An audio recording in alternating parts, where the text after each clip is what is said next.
Disciple Up number 143, the top countries where it's hardest to be a Christian.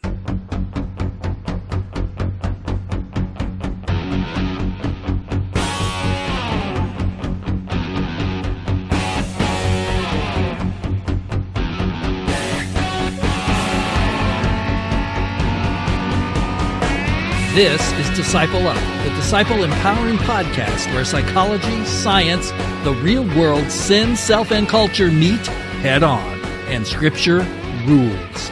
If you're a follower of Christ looking to grow or looking for some biblical answers, then get ready, because it's time to Disciple Up. Hey everybody, welcome back to Disciple Up, or if this is your first time tuning in or watching on YouTube, I'll get to that in a moment. Welcome to the podcast. My name is Louie. I'm your host for the show. I'm going to fiddle with the mic. It's kind of a tradition, which I do this all the time, and I know I should get it done before the podcast, but then I want to tweak it because I'm just that way. Okay, today's an unusual, actually a first time we've ever done this edition of the podcast. I'm going to be recording this for the audio podcast, but there's also a video version that is going forth, and it will be on a YouTube page. Now, our Disciple Up YouTube page.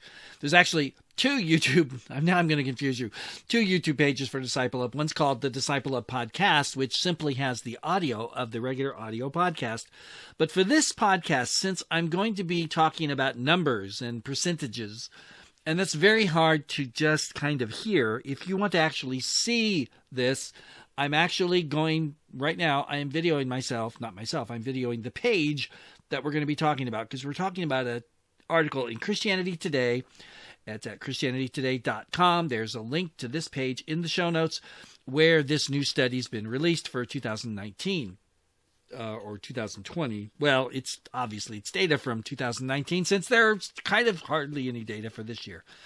And we're going to go through it and talk about it and discuss some of the implications of it, because I think this is important for Christians worldwide, wherever you live, to be aware of, certainly for prayer purposes, if nothing else, because we want to be praying for and holding up our brothers and sisters who are in places where it's very difficult to be a believer. And so to help you do that, I'm actually going to video it, and you can actually see it. There is a link, of course, in the show notes at discipleup.org to the page itself. You can just go and read the article yourself if you want to look at it, or, copy it or do whatever you want to do with it. So that will be available to you as well. So let's jump in here and talk about this a little bit. Because this article, besides all the facts and the figures that it gives you, it also really does something very interesting. The way they've done this study will help us, I think about persecution in a broader context, a more multifaceted way, and I think that is really good. So the article's in the news section at CT. It's called The Top 50 Countries Where It's Hardest to Be a Christian. Martyrdom drops in Nigeria, but soars, I think, in Burkina Faso, while China brings 16 million more Christians onto Open Doors 2020 World Watch List of Christian Persecution. This is a January 15th article. I'm recording this on January 20th, and it is written by Jason Casper. So here we go. Here's some sad and I think startling statistics. Every day, 8 Christians worldwide are killed for their faith, because of their faith. Every day, 8 Christians worldwide are killed because of their faith. Every week, 182 churches or Christian buildings are attacked. Now, of course, we know by Christian buildings, he means buildings that are used for ministries or, Christian organizations that have hospitals or libraries or schools or Bible colleges. He doesn't actually mean the buildings themselves are saved and going to heaven, of course. So we got that. Okay. And every month, 309 Christians are imprisoned unjustly. So there you go. 8 Christians killed every day. 182 churches or buildings attacked every week, and 309 Christians are imprisoned unjustly, obviously because of their faith. So reports the 2020 World Watch List, the WWL, the latest annual accounting from Open Doors of the top 50 countries where Christians are the most persecuted for their faith. "We cannot let this stand," said David Curry, president and CEO of Open Doors USA, during the 2020 list's unveiling in Washington, D.C. "People are speaking out, and we have an obligation to hear their cry," he said.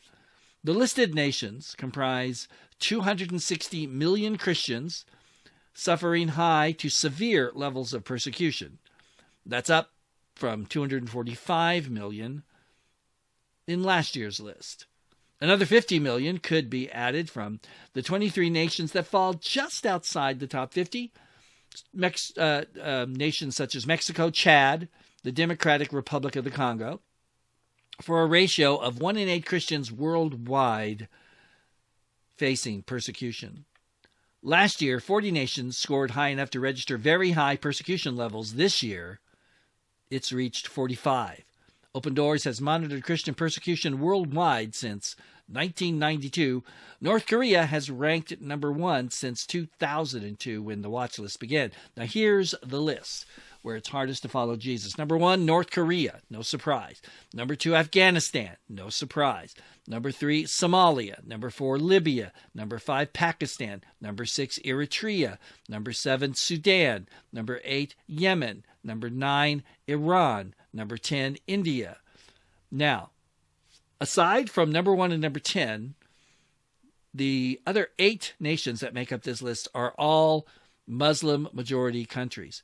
India, of course, has split between Hindus and Muslims, and unfortunately in recent years, Hindus have become very, not all of them, of course, but there is a very militant kind of movement among many of the Hindus in India, and that's led to fighting between Muslims and Hindus. That's also led to more Christian persecution. So that's your top 10 list there. And that's a pretty sad thing. Last year, CT noted Asia rising as India entered the top 10 for the first time, while China rose from number 43 to number 47. That trend now continues as 2 in 5 Asian Christians now face high levels of persecution, up from 1 in 3 during the previous reporting period. China's crackdown on both state-sanctioned and underground churches and its growing surveillance network added 16 million people to Open Doors' tally of Christians facing persecution. Quote, "The Chinese government is committing unparalleled human rights crimes against Christian citizens, not only Christian citizens, but certainly Christians are up there, but there's the Uyghurs and there's other Muslim groups as well that they're giving a hard time. But of course, this study is just about Christians. But we're not saying, by the way, here that just means that everybody else is fine, because obviously they're not, especially in China.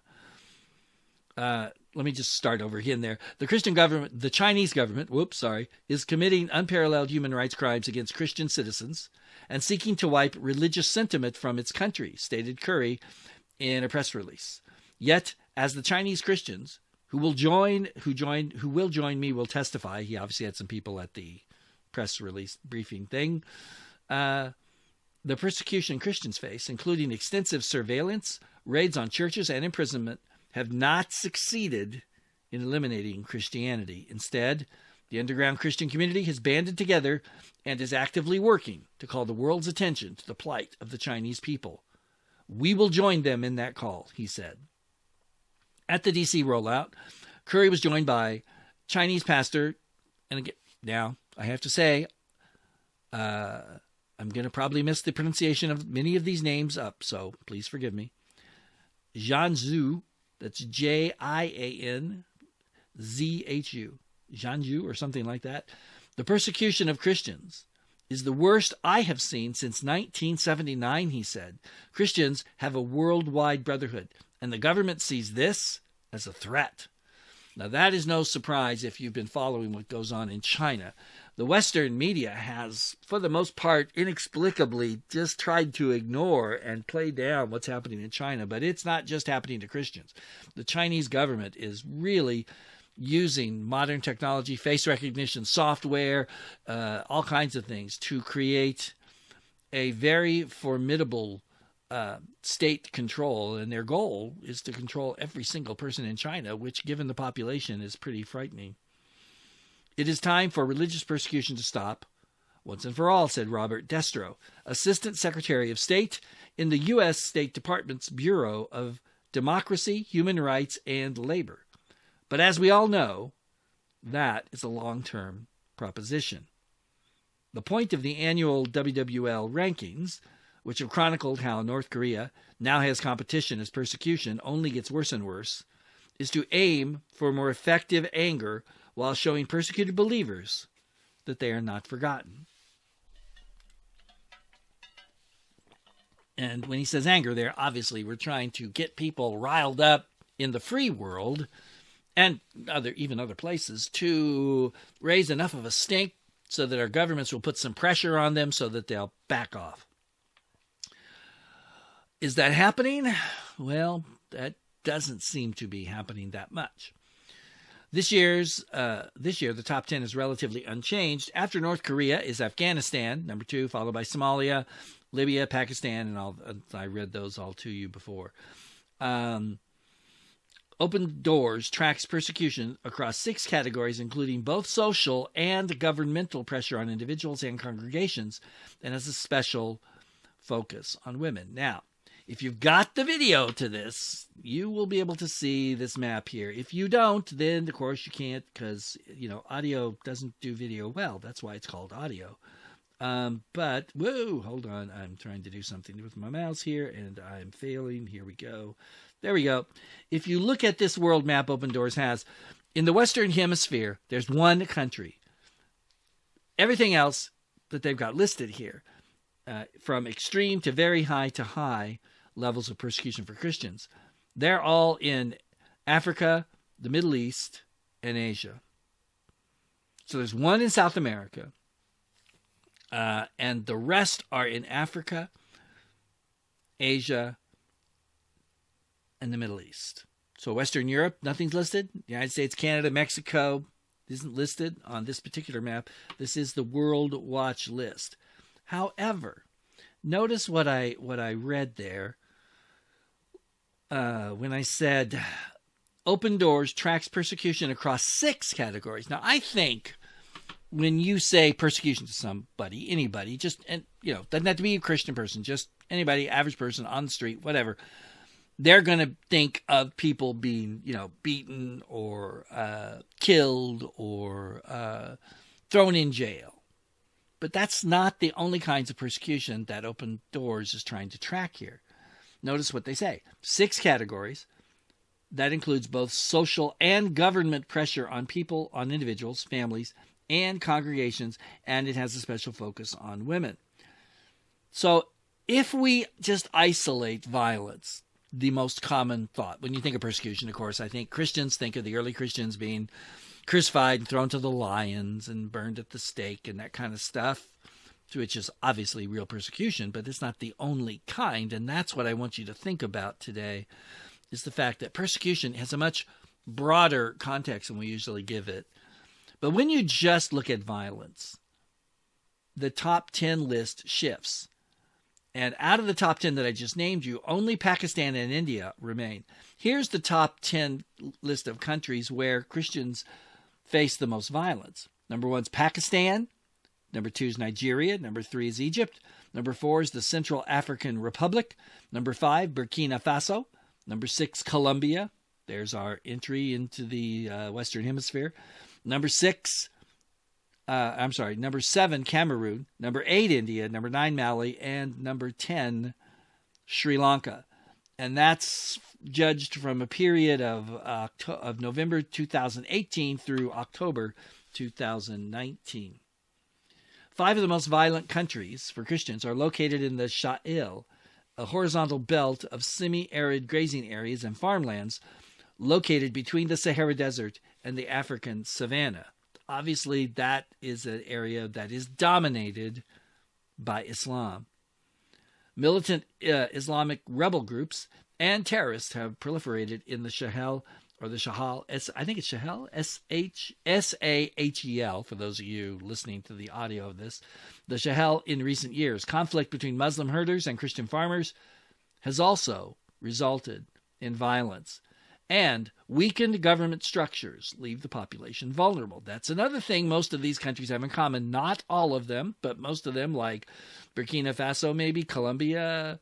Certainly, when you're in the Central African Republic, it's not like they have a huge police force, right? I mean, there's a lot of justice in these countries being meted out at the village level in the traditional ways. And if you're in a Muslim-dominated area, you're going to face Muslim justice. Nigeria, where Africa's largest Christian population, has no cheeks left to turn, ranked number 12 overall, but is second behind only Pakistan in terms of violence, and ranks number 1 in the number of Christians killed for reasons related to their faith. Open Doors tallied 1,350 Nigerian martyrs in its 2020 list.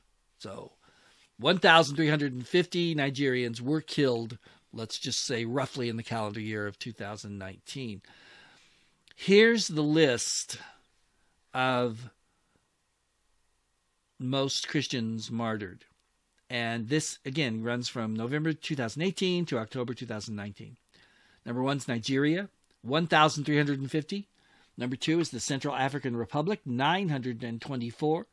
Number 3 is Sri Lanka with 200. Number 4 is the Democratic Republic of Congo with 152. Number 5, the South Sudan with 100. Number 6, Burkina Faso with 50. Number 7, Egypt. They have 23. Number 8, 20. Number 9, this seems very strange to me, but there's a bracket. It says name withheld, close bracket, 20. I don't get it. I don't understand why they wouldn't put the name of the country there. I don't know. Maybe there's only one person in the country that's reporting this and they'll get outed and killed or arrested. I don't know. But anyway, so the country with no name. And then number 10, Colombia, here in the Western Hemisphere, was 16. Now, that's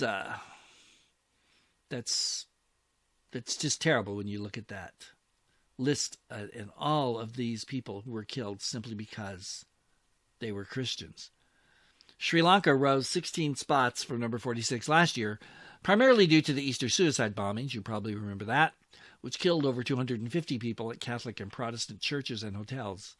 But the year's largest and most dramatic jump was in Burkina Faso, which jumped 33 slots. After not even qualifying for the top 50 last year, it would have been number 61. Dozens of Burkina priests and pastors have been kidnapped or killed. Over 200 churches have been forced to close. The United Nations estimates 500,000 people, 500,000, have been displaced from their homes. The African Center for Strategic Studies calculates that extremist attacks have quadrupled since 2017, and deaths from violence increased 60% in 2019.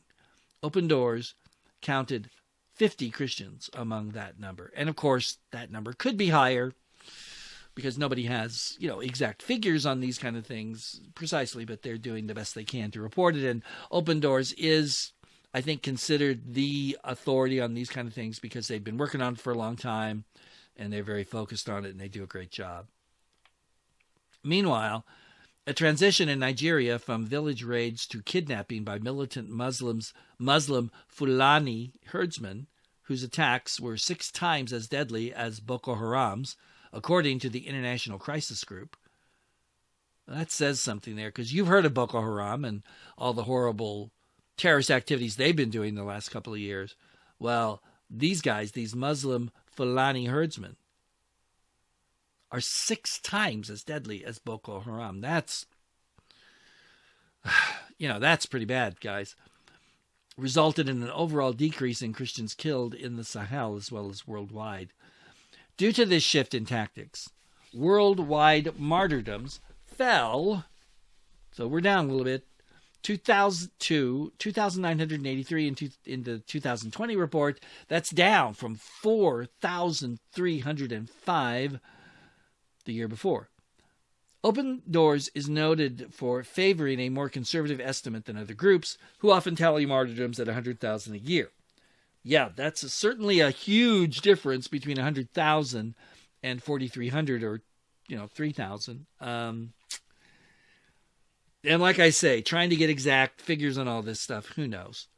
But it gives us a framework to understand and discuss this. And I think following the more conservative numbers is good, because the one thing you don't want to do is be hysterical and panicked and freaked out about this. As Christians, death and martyrdom should not do that to us. And if it is doing it to us, then we need to take a good hard look at ourselves.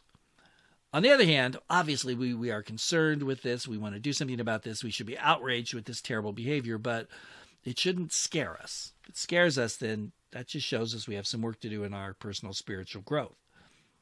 Abduction of Christians is a new category tracked by Open Doors in this year's report, with 1,052 tallied worldwide. Nigeria tops the list with 224. Nigeria also leads the newly tracked categories of forced marriages. That is a reality, particularly in the Muslim world, and obviously is a terrible thing. Counting for 130. Nigeria also leads the newly tracked category of forced marriages, accounting for 130 out of 630 worldwide. Attacked Christian homes, 1,500 out of 3,315, and looted Christian shops, 1,000 out of 1,979. So they're really digging in here and trying to show people what's happening, because there's a lot of places where they won't attack. They might not attack you personally. They might not attack your church. They might, but if you have a Christian store, they'll attack that. They'll mark that. They'll steal from you, smash your windows, grab, run. Kind of reminds you of what the Nazis did in Germany with the Jewish businesses before they really cracked down, when they had to, wear the Star of David and everybody knew about it. And if you frequented a store like that, you weren't Jewish, they were liable to give you a really hard time. That's the kind of thing also that needs to be tracked, because that is persecution. Other new categories return the focus to Asia. Of the 70 nations where Christians are raped or sexually harassed, 4 are recipients of migrant workers in the Arabian Peninsula. Saudi Arabia, which is number 13, Qatar, number 27, and Kuwait, number 43. And the United Arab Emirates at 47. Nigeria is 8th. Worldwide, there were 8,537 recorded cases, but Open Doors warns that this tally is just the tip of the iceberg, as many assaults occur in private and are not reported. India ranks first in the new category of physical or mental abuse, which includes beatings and death threats. The continuing rise in the subcontinent of a militant Hindu nationalism contributed to 1,445 of the reported 14,645 cases worldwide. China is the chief violator in Open Doors' other 2 previously tracked categories. Beijing has jailed or detained without charge 1,147 Christians for faith-related reasons, out of a total of 3,711 worldwide. And that number rose from 3,150 last year. All right, now, before we go on, I want to look at this again. If you're watching the video, you can see this. If you can't, you won't. But they actually have a chart, a map here with lists on it of most severe persecution, most violent persecution, and here we go. We'll zoom in on. Oh, that's much better. And obviously, as we said before, Pakistan's the most violent, but persecution in North Korea is the most severe. So that's what I wanted to sort of think about for a minute. What's the difference between severe and violent? Well, severe could be just something that's sort of all-pervasive. In North Korea, of course, there's no escape from the propaganda, right? It's just everywhere, all the time, in everything. and you're constantly, everywhere you go, there's loudspeakers blaring stuff. Of course, it's on the radio, it's on the TV. I don't really know how much internet access they get, but if they do get any, I'm sure it's probably simply you're allowed to log on and go to North Korean sites and nowhere else or something. But everywhere, they're constantly pressuring you to conform, and Christians are bad, and you shouldn't believe, and you should, believe in the dear leader or whatever this guy's called, and blah, blah, blah. So there is a difference between severe and violent, because violence is clear. We're talking about physical violence here. And in terms of physical violence, the interesting thing is, of the top 13 countries, North Korea is not even on the list. It's it's not kind of weird. It is weird. I would never have expected that. I would have figured they'd be up there, but they're not. But they are the most severe persecutors. So these give you very different results, and it's a different way to look at persecution. Now, when you think about persecution, what do you think of? Well, I think, like I said a minute ago, I think most people think of people being stoned, people being burned at the stake, people being, put in jail, beat, killed in one way, shape, form, or another. Yet, if we actually look at what Jesus said, we might be surprised to find out that things could be a little different. For example, here's what Jesus said in the Sermon on the Mount, Matthew chapter 5. He goes through all the Beatitudes that we love, the poor in spirit, those who mourn, those that are meek, those who hunger and thirst for righteousness, blessed are the merciful, pure in heart, all that. Then he gets down in Matthew chapter 5, verses 10 and 11, and he does something here he does not do with the rest of the Beatitudes. He repeats it with slight variation. He says in verse 10, "Blessed are those who are persecuted for righteousness' sake, for theirs is the kingdom of heaven." Okay. So, there you go. Then what comes to mind when you read that verse? Early Christians being, thrown to the lions and whatever. But then, look at verse 11 carefully. "Blessed are you when others revile you and persecute you and utter all kinds of evil against you falsely on my account. Rejoice and be glad, for your reward is great in heaven, for so they persecuted the prophets who were before you." Blessed are you when others revile you, persecute you, and say all kinds of evil against you. Well, here, Jesus seems to be equating persecution with verbal slander. People either attacking you because you believe, making up stories, lying about you, and all that. Well, now, isn't that interesting? That's probably not what you would first think of, is it? But if you add that into the mix of your understanding of persecution, then it does give you a very different perspective on how to look at persecution. Let's go on with the article. We'll come back to that in a minute. Attacks and foreclosures of churches have skyrocketed from 1,847 to 9,488, with China accounting for 5,576 of them. Gee. But now, this is an interesting list here. Angola was second with 2,000. Rwanda third with 700. Neither ranks among the top 50 persecution countries, although they're shutting down churches right and left, apparently. Angola would be 68, Rwanda 71. So here's the list. And this one struck home with me, and I'll show you why as we go through it. Where most churches were attacked or closed, again, this is November 2018, October 2019. China, number 1, with 5,576. Angola, number 2, with 2,000. Rwanda, number 3, with 700. Myanmar, 204. Nigeria, 150. Ethiopia, 124. Burundi, 100. Mali, 100. Pakistan, 58. Burkina Faso, 50. Myanmar is number 4. My Myanmar. Now, I say it's my Myanmar, not that I own it, not that I come from there, not that I am Burmese or Rawang or Chin or any of that, but because I have been going to Myanmar, as probably most of you know, almost every year since 2002. It's my first trip, and I love Myanmar. I love the people of Myanmar. And I know that churches have been in the past and continue to this day to be closed. Now, you might say, well, hold on there.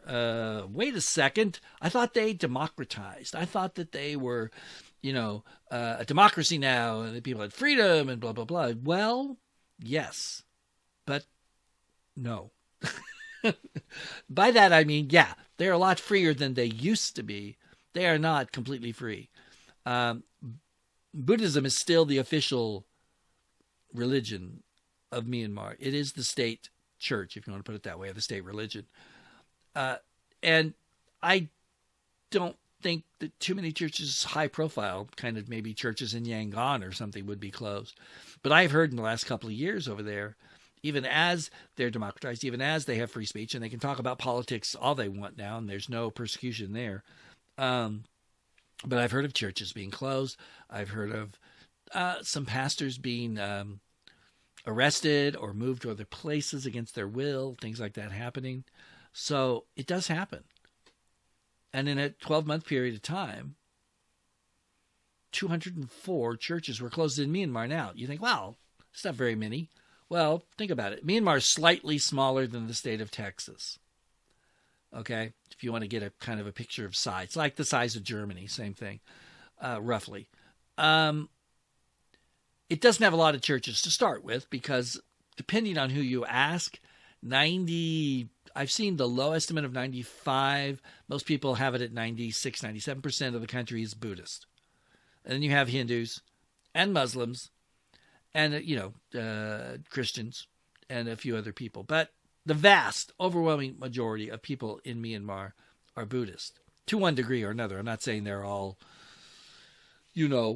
really believing this and actively practicing it, but that's what they are. So 204 churches is a lot of churches for Myanmar because there's not a lot of churches to begin with in most places in Myanmar. That's a huge blow to the Christian body of believers in Myanmar. It's huge. I mean, it really makes an impact. So when you think about this, it's not just the bare numbers that count. It's how many churches were there to start with? How big of an area is this? And then when you look at that, you begin to think, wow, that actually is kind of a scary number. Open Doors cautioned that in several nations, the above violations are very difficult to document precisely. Myanmar would certainly be one of those. In these cases, round numbers are presented, always leaning towards conservative estimates. Its research is certified and audited by the International Institute for Religious Freedom, a World Evangelical Alliance-backed network based in Germany. In the Middle East, Open Doors noted little change, with 4 of 5 Christians experiencing high levels of persecution. The main and continuing trend is the dwindling numbers of Christians from Syria and Iraq. Syria, this is amazing, Syria has lost 75% of its Christian population since the outbreak of civil war in 2011, down to 744,000 last year from an estimated 2.2 million before that. Iraq has lost 87% of its Christian population since the Gulf War in 2003, down to 202,000 last year from an estimated 1.5 million. Now, that's just, I don't even have words for that. That's horrific. And we heard a lot about this through the years, and especially with ISIS in Syria and Iraq, they really drove a lot of Christians out, the ones that they couldn't get their hands on to kill, of course. But that's just appalling.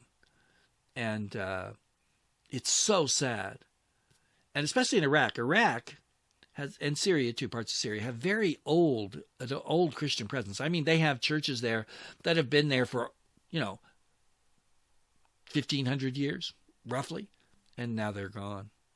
And that's so sad.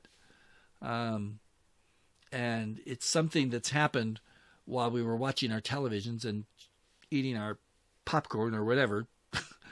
And I don't even know if most of us even noticed. Open Doors believes it is reasonable to call Christianity the world's most severely persecuted religion. At the same time, it notes there is no comparable documentation for the world's Muslim population. All nations of the world are monitored by its researchers and field staff, but in-depth attention is given to 100 nations and special focus on the 73 which record high levels of persecution. Scores of more than 40 on Open Doors' 100-point scale. The only good news, I have some good news for you people.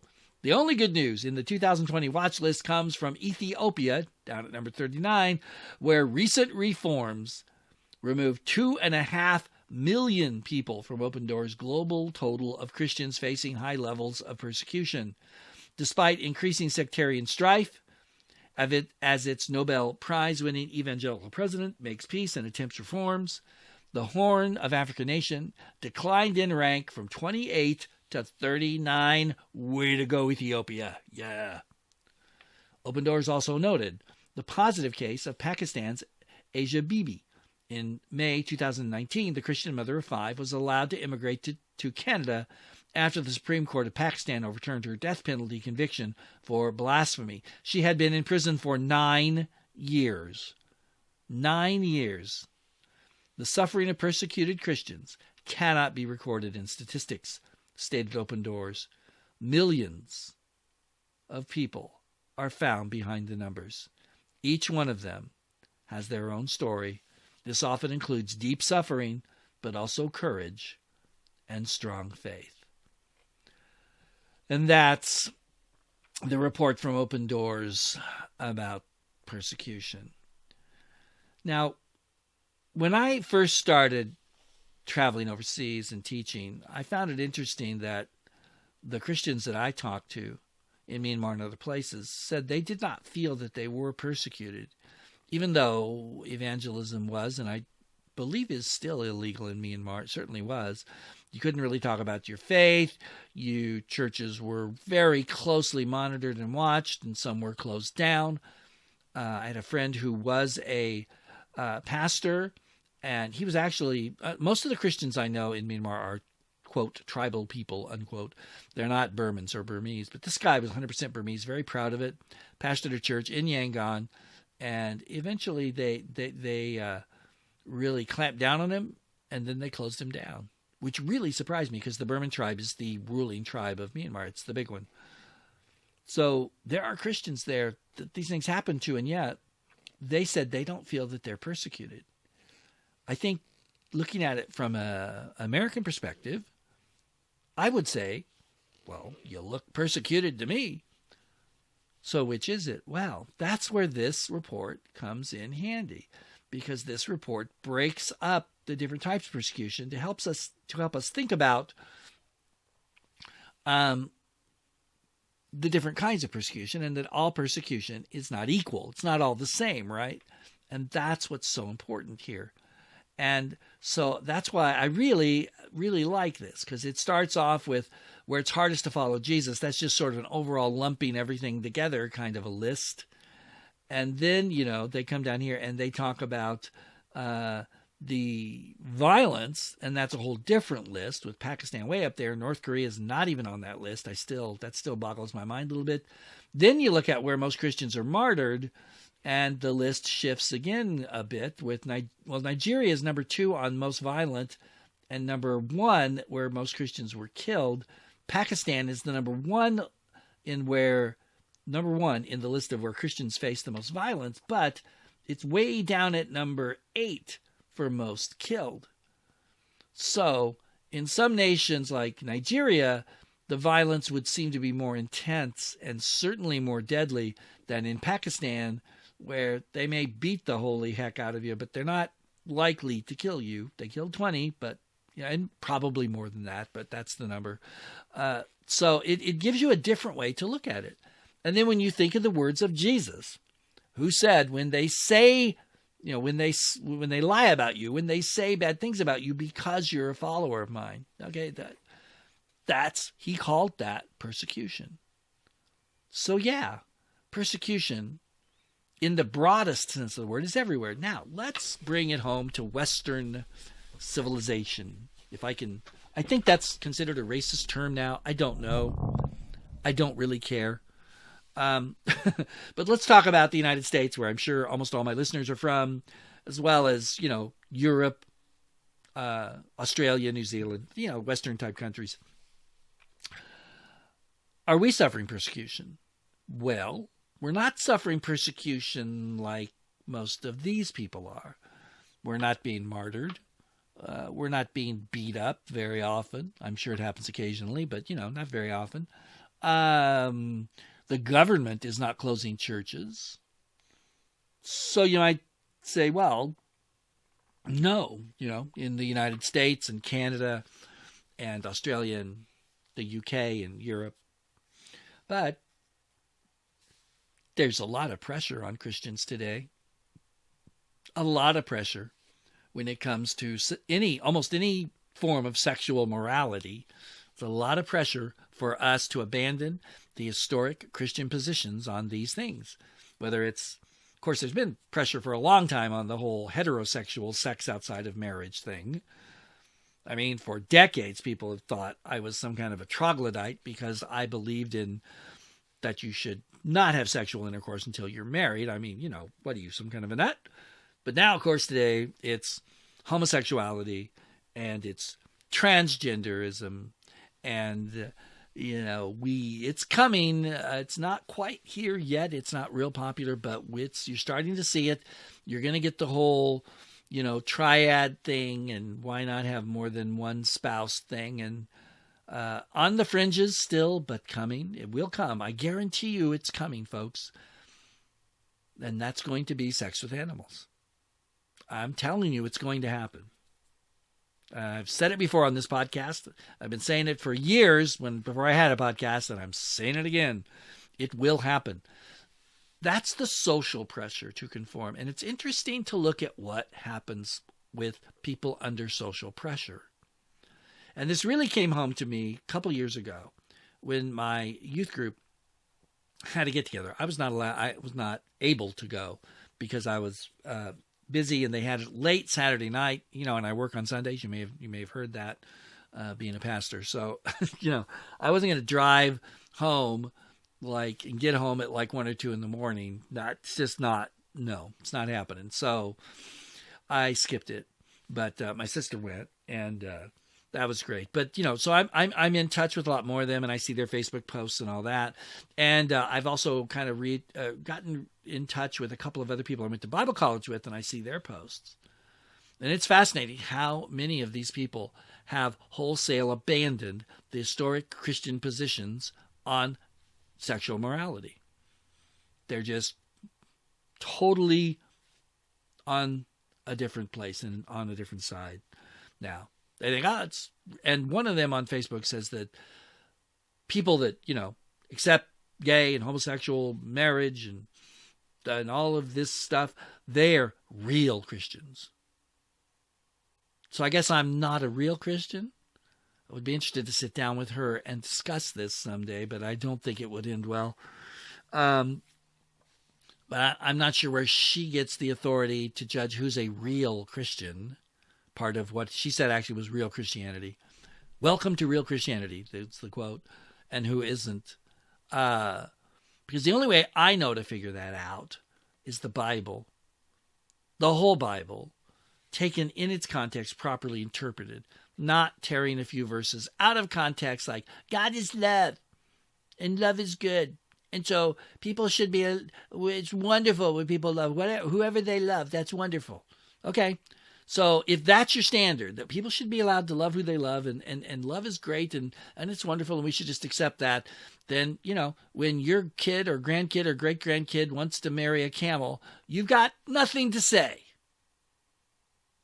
Now, you're thinking I'm exaggerating, and I probably am. I doubt it's going to be a camel, but believe me, this is going to come and it's going to be acceptable. And then how do you deal with incest, by the way? Because what if a mother falls in love with her son or a father his daughter? Is that okay? See, these are questions that we're not facing yet, but we will. And when we get there, you're going to be amazed to see how quickly people will roll over on this because they have no foundation, no biblical foundation. So I'm getting off the point. Sorry. The point is, in this culture that's rolling that direction, rolling downhill rapidly in terms of morality, there's a lot of pressure on those of us who will not move to move. And that pressure is only going to get more and more and more. It's going to get stronger and stronger and stronger because there's going to be fewer and fewer and fewer of us that won't move.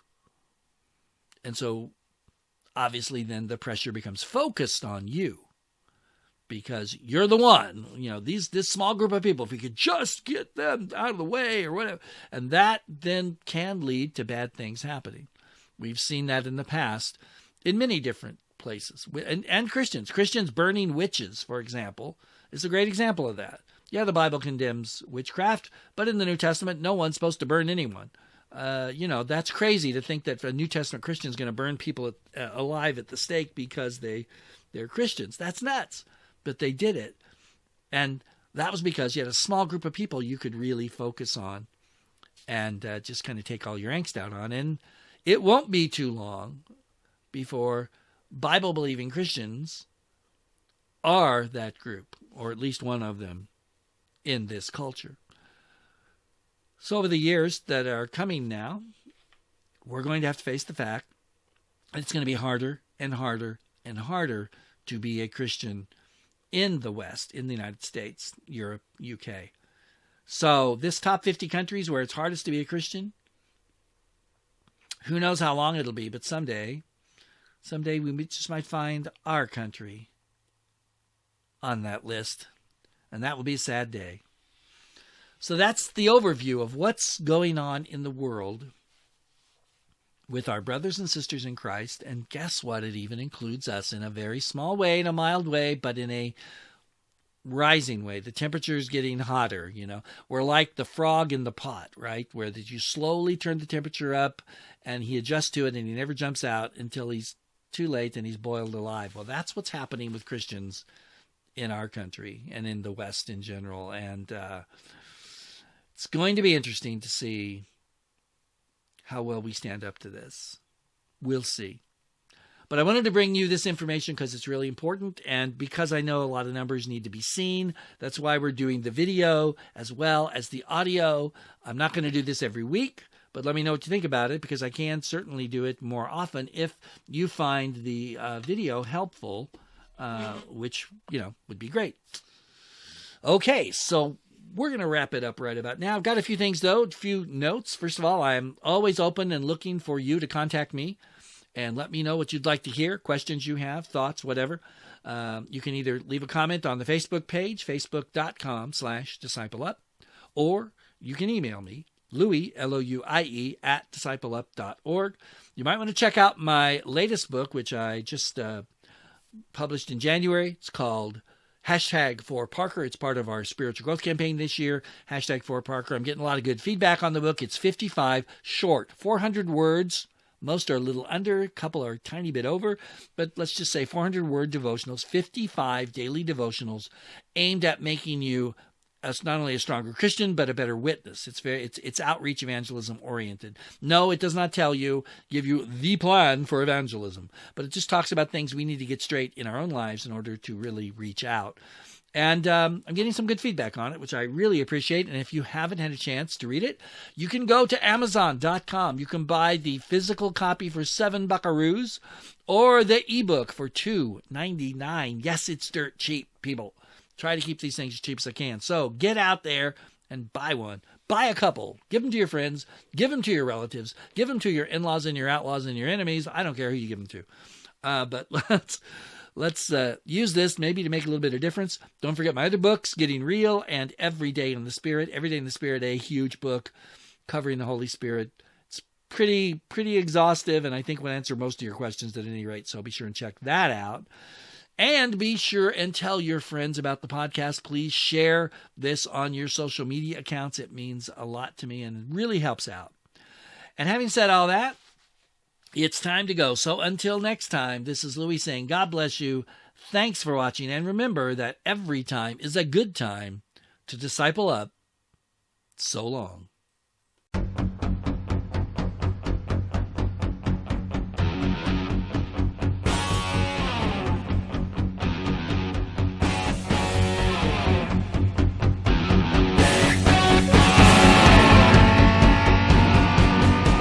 Disciple Up, the Empowering Disciples podcast, is written, produced, directed, in as much as there's any direction of this thing at all, edited every once in a while, and paid for by Louis. It's his personal ministry, and it's not connected to Christ Church on the River. CCR does not sponsor, pay for, or necessarily approve the content found therein.